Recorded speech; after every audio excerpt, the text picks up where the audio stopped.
Olá, você está no Pensando Livre, um canal voltado para libertação do teu pensamento, para que você possa alçar voos sem que ninguém fique apontando o dedo e indicando vá por aqui ou por ali. Aqui o teu voo é livre. Por favor, se você puder, inscreva-se neste canal. Ative o sininho. Compartilhe com os amigos. Se você gostar, é claro. Se você não gostar e tiver algum inimigo, compartilhe com ele, pô. Mas, faça um favor, deixe o gostei, o like para os ingleses, ou, mais ainda, deixe o seu não gostei. Agora, de qualquer maneira, gostando ou não gostando, comente. Diga onde eu posso melhorar. E vamos ao vídeo. Dando continuidade ao nosso estudo dos fluidos, vamos para a terceira parte. Vamos estudar 2 livros da Lavra de Allan Kardec. São eles O Céu e o Inferno e Obras Póstumas. Nesses 2 livros, vamos nos aprofundar um pouco mais sobre o que os espíritos disseram a Allan Kardec na hora da codificação do Espiritismo. Bom, começando pelo Céu e Inferno, na sua segunda parte, capítulo 1, ele dá vários exemplos de pessoas que fizeram o seu passamento. E os espíritos comentam como foi e dão algumas instruções a Allan Kardec. Então, durante a vida, o fluido perispírito penetra o corpo em todas as suas partes. Ou seja, todo o corpo está no perispírito, está dentro do perispírito. Ou vice-versa, o perispírito está dentro do corpo, molécula a molécula, célula a célula. E serve de veículo para quê? Para que o corpo mande sensações para o espírito. Simples assim. E o inverso, o corpo, para se movimentar, precisa de ordem do espírito. O perispírito, esse fluido perispiritual, fará o trabalho de trazer esta ordem de movimento do espírito para o corpo. Bom, onde é que está então esse fluido perispiritual no nosso corpo? Em todo ele, ok? Ele falando sobre momentos do passamento, ele diz assim: o fluido perispiritual só pouco a pouco se desprende de todos os órgãos. Então, o sujeito está morrendo, digamos, de morte natural, e aí, aos poucos, ele vai perdendo essa ligação entre o fluido perispiritual e as moléculas celulares. Passo a passo, e vai tudo embora. Às vezes é rápido, um tiro, um acidente fatal, aí a coisa acontece de maneira um pouquinho diferente, mas, ainda assim, o espírito só vai se libertar do corpo quando a última ligação entre o fluido perispiritual e o corpo físico se desfizer.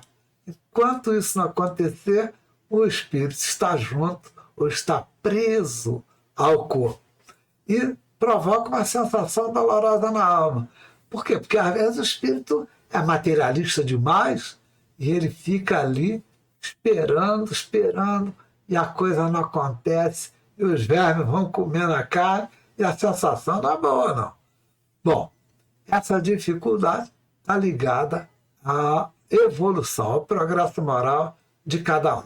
O rompimento final é quando se dá a morte total do corpo. Aí o corpo está sem vida orgânica alguma.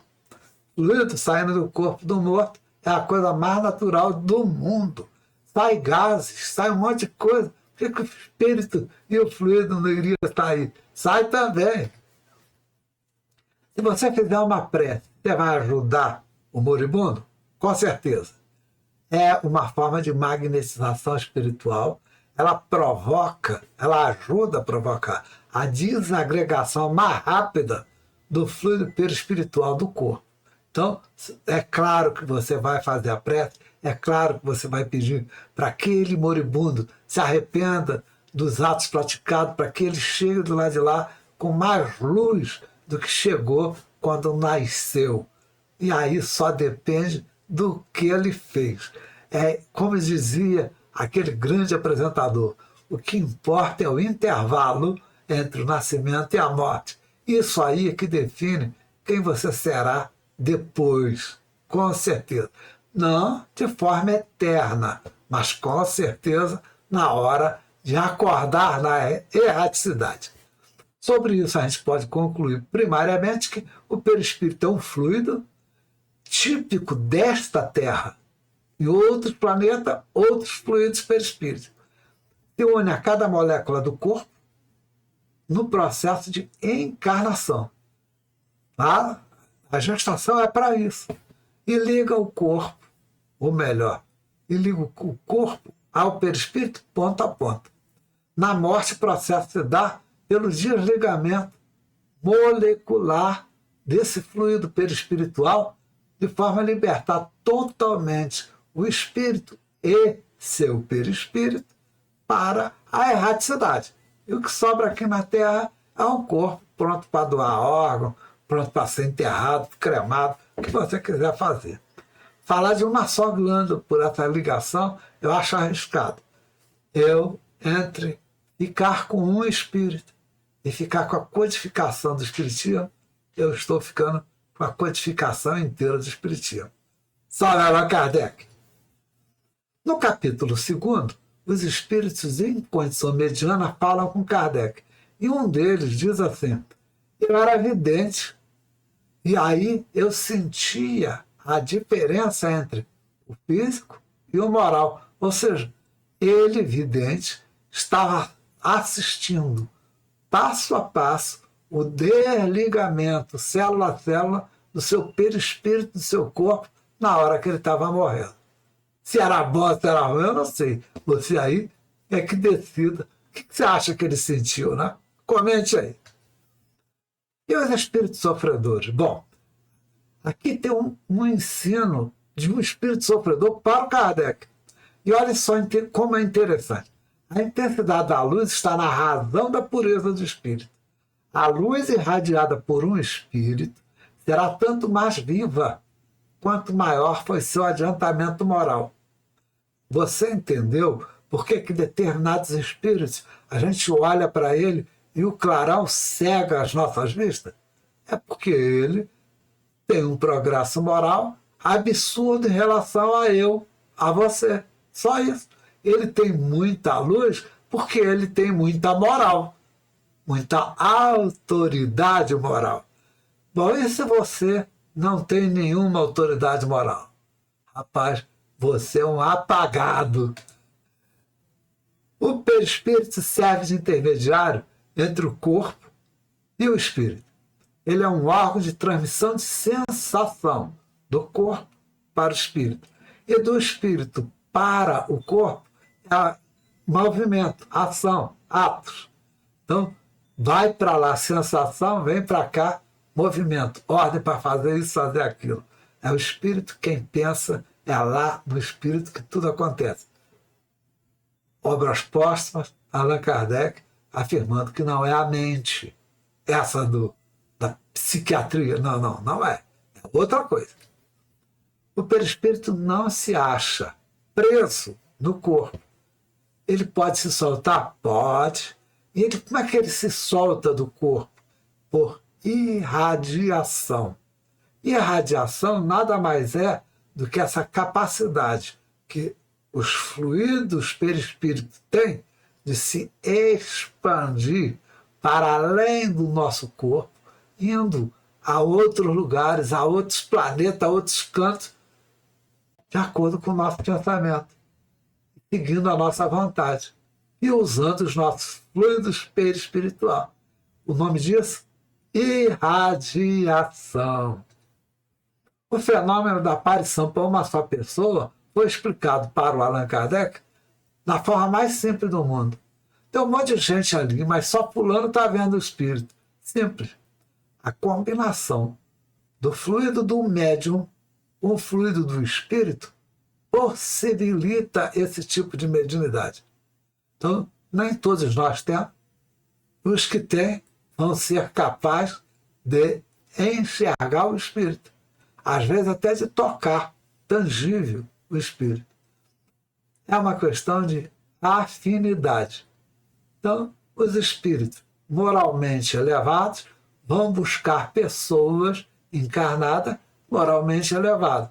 Se der sorte daquela pessoa tiver o dom da vidência, com certeza, não só vão conversar, como um vai ver o outro, podendo até chegar um tocar o outro. Falando dos médios ainda, a gente pode exprimir que a aparência pode ser muito diversa. Não temos entre nós aqui pessoas que usam piercing, faz transformação facial, faz isso, faz aquilo. Esse camarada morreu. Você acha que ele vai do lado de lá olhar no espelho? Claro, ele vai ser do jeito que ele era. Mas ele pode também se mostrar melhor, mais radiante, mais iluminado. Como é que é o nome desse fenômeno? Transfiguração. Você lembra disso aí na Bíblia, lembra? É um fenômeno mediúnico descrito na Bíblia. Jesus estava lá no monte, Moisés e Elias foram lá, conversaram com ele.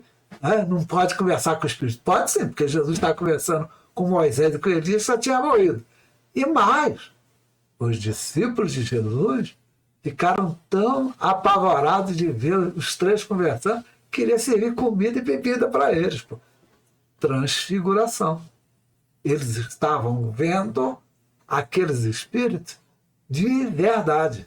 Não era uma névoazinha, não. Era tudo muito bem iluminado. Esse negócio da luz escura é necessário por causa do médium, não por causa dos espíritos, não.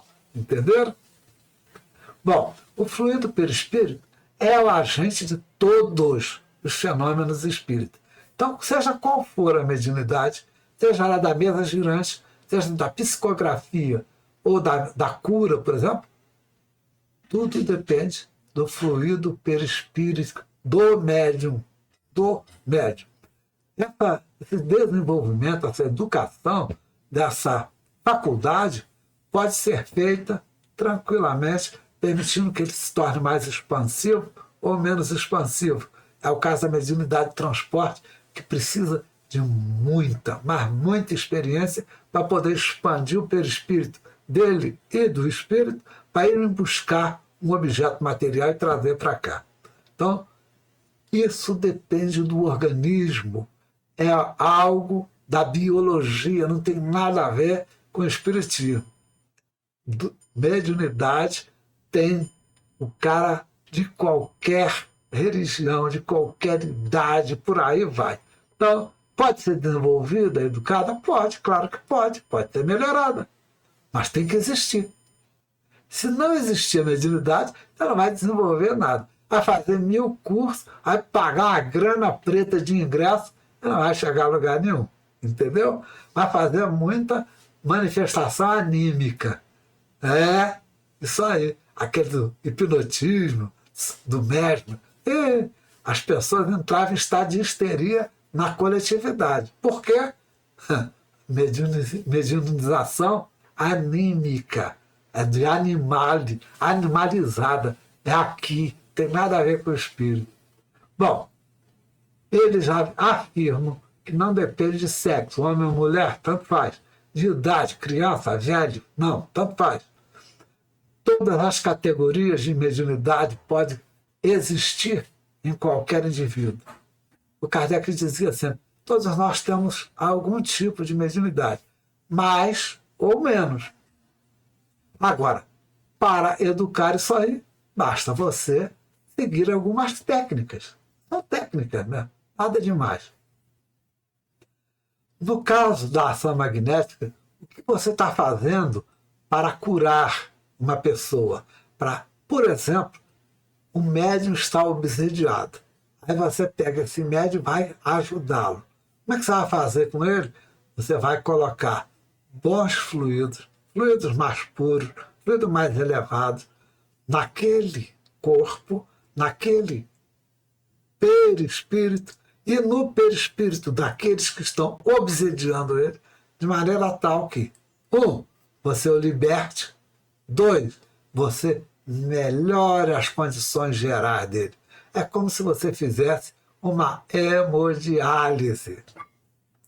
Dessa forma, você, além de fazer o desprendimento daquele espírito obsessor, você também fortalece qualquer órgão que estivesse enfraquecido pelos processos de obsessão. Entenderam? Alguns estados de doentio são colocados na conta dos espíritos, mas não tem nada com o espírito, não. Aquela pessoa que vive se vitimizando, eu sou muito doente, eu sou muito pobre, eu sou muito infeliz. Esse cara é o obsessor de si próprio. Tem espírito nenhum ali enchendo o saco, não. É ele que tem que fazer a reforma íntima. Se não fizer, vai continuar, entre aspas, obsediado por si próprio. Resumindo, ao nascer, cada molécula do corpo se une ao fluido perispiritual, ponto a ponto. Na morte, se completa quando nenhum ponto mais existe de contato entre o perispírito e as células do teu corpo.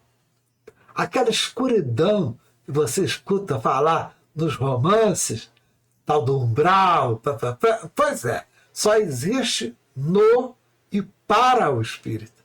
Então, o espírito sem luz, ele é a escuridão. Ele não só está, como ele é a escuridão.